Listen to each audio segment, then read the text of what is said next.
I work the night shift in a large warehouse in Boston. It's a challenging shift schedule, 6 p.m. to 6 a.m.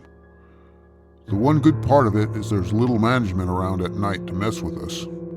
Just one supervisor who does not like to come out of his office much, especially past 11 p.m.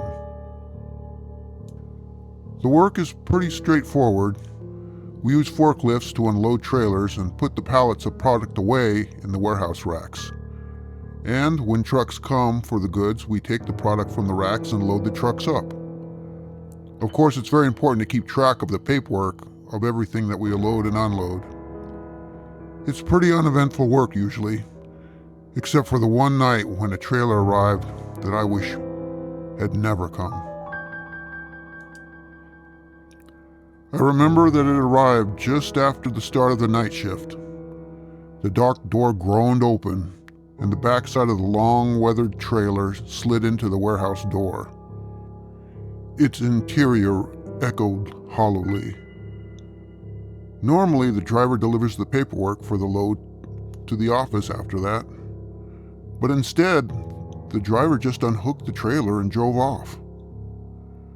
This was a totally bizarre thing for the driver to do, and caused quite a stir at the office. It took them a while to realize that the driver had just abandoned the trailer in one of our dock doors. No records, no identification, nothing. Being the night shift, there was nothing we could do but report it to management in the morning. But as the night wore on, an uncomfortable presence seemed to have settled around the trailer.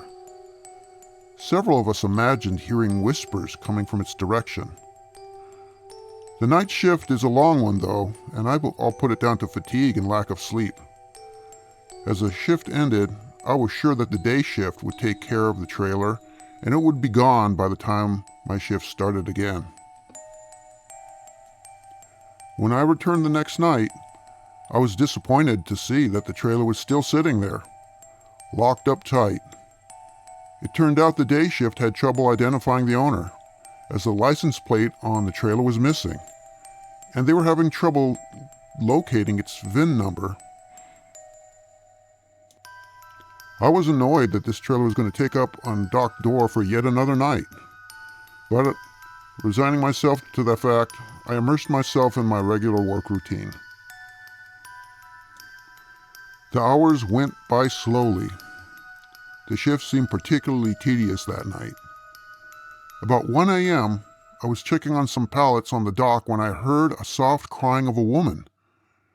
It wasn't like the vague whispers of the previous night. It was clearer, and there was no doubt it was coming from that trailer. I pounded on the trailer door and called out, but all was silent now. I summoned my teammates, insisting we open the trailer immediately. One of them returned with bolt cutters to cut the seal just as our supervisor arrived. He was dead set against the idea. We had no authority to open the trailer without the paperwork, and once we opened it, we would be responsible for its contents. But I convinced them that it was a safety issue now, and there was a woman trapped inside, and ensuring her welfare was of greater concern. The supervisor gave in, and we proceeded to cut the lock. We slid the door open. Immediately a cold draft washed over us, and something else. A cold, uneasy feeling. What met our eyes was wholly unanticipated, as the trailer was totally empty. A wave of fear washed over me. I knew what I had heard. As my co-workers went back to work, I remained to inspect the interior of the trailer. There was a faint foul stench that lingered in its corners, like the odor of rancid meat. Nothing else was noteworthy, except for some long scratches on the trailer walls. They did not look like the scratches typical with the handling of materials. It looked like something else. That same uneasy feeling washed over me a second time. A feeling that there was some danger close by. I got out of that trailer in a hurry and closed the trailer door. Then, with one last glance at it, I went back to work. Over the next few hours of the shift, things began to happen. A stack of pallets fell over on the dock, spilling product everywhere. The supervisor accused one of the men of stacking the pallets lopsided, but those pallets had been there several days and none of us had noticed them being improperly stacked. Several times during the night, I saw movement out of the corner of my eye. It was like a shadow flitting about. But whenever I would turn to look, there would be nothing there. Then there were the whispers again. They were so distant and faint, I could not tell if it was real or my imagination. Then, near the end of the shift, while I was driving the forklift, there was a sudden distinct whisper right in my left ear, so close I could feel its breath. It made me jump and I nearly crashed. Well, I had had enough. I jumped off my forklift and called all my coworkers together. At the risk of appearing crazy, I told them what I had been experiencing.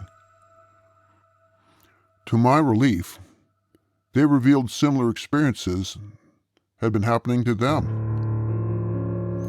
Together, we confronted the supervisor and threatened to all call out the next night if the trailer was still here by next evening. Before the next shift started, word got out to us that the trailer was gone. Where it went, we have no idea. We were just happy that management took our concerns seriously and got that thing off the property. God willing, we will never get a trailer like that ever again. If you work in a warehouse, I hope that you never get that trailer either.